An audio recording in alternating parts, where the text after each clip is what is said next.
आम आज बनवाक जा डालमा जहाँकि देसी डालमा। देखो डालमाटी को पूरा आलू बैगण रे तैयारी डाली आलू बैगण रे तैयारी डालमा से आगे कौन करेंगे पूरा प्रेसर कुकर रखिए एमती पूरा सिझे नेबे।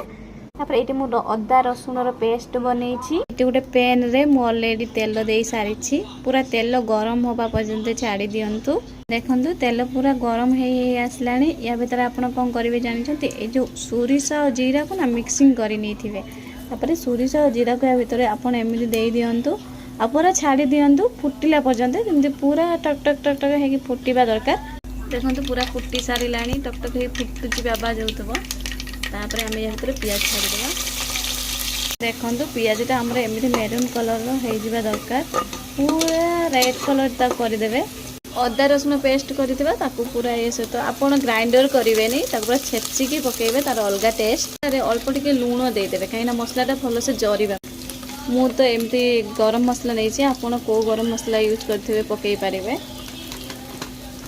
आउ मु एमती लाल मिर्ची नहीं आपण को मिर्ची यूज कर पकई पारे। मसलार तेल छाड़ी आसला आम ए डालमाटी को छाड़ीदवा।